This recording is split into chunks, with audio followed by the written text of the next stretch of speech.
one on the right. They do this every year at the harvest, which is October timeframe. Very labor intensive. I've got a picture of a little oak barrel on the left. It's about this big around and about this long. It's the cutest little thing you've ever seen.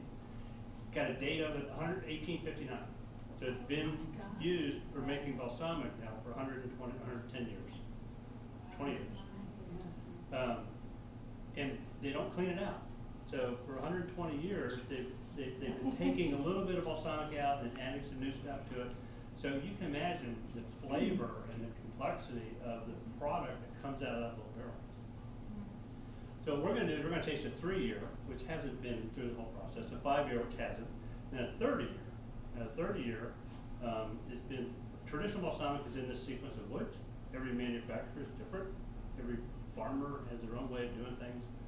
But this is kind of like the traditional process. So we're going to have some fun with some other balsamics too. Any question on the process? It's so weird.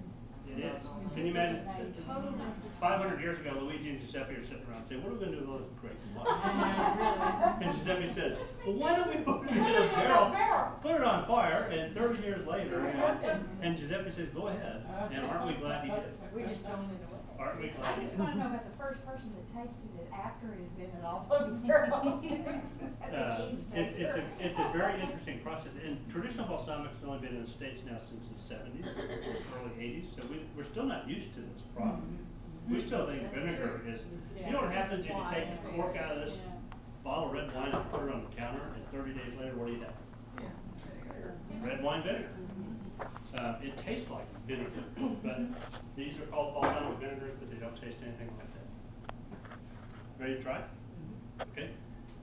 Please take a spoon and pass that down. Now I'm going to pour you a couple of drops. My request is don't move your spoon. I'm in charge of cleanup, and I don't want to have to.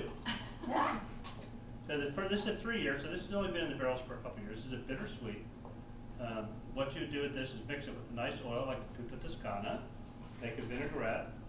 You would take a couple tablespoons, put it in pan drippings for gravies, drizzle it on burgers when they're coming off the grill, things like that. Drizzle it over veggies. After you steam some veggies, just drizzle some on. You don't have to wait. Go for it. Just a way to do Yeah, it. just to eat it. It's not. It doesn't taste like vinegar. No. It's $37. It's a nice, clean, fresh taste. A little bittersweet. And that's how old? That one's 3 years. 3 years. So it hasn't been through all the barrels. Been through a couple. This is a 5-year. This is less bitter, a little more sweet. Again, you use this to mix it with a nice oil, make vinaigrette, pan drippings.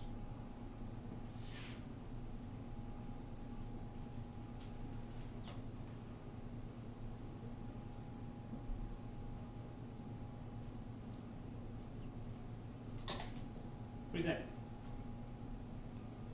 Definitely more acidic. Mhm. There's a kick to it. You like them?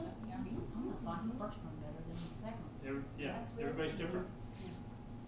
Okay, now the third one is, this is a 30-year. So this has been in the barrels for 30 years. So it's going to be a little thicker.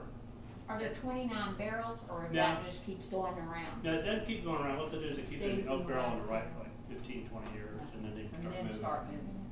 But also think about the fact that the barrels might have been in service for 50 years. So you're going to get some holdover. They don't clean them out. No, they don't. No.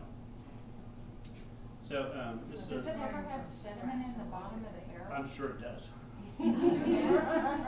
But you don't get to the bottom. So. And get to the bottom, so you don't really- Anticipation. So you're siphoning it off. Now this one, yeah, siphoning. Now this one, you would use this for an appetizer. You would put a couple of drops That looks on. a lot thicker. Put a couple drops on Parmesan cheese, Stick it up. an aged Parmesan cheese. A couple drops on gelato, strawberries, things like that. And ladies, if you think your husbands would like this, a couple of drops behind your ear would work wonders, especially at $180.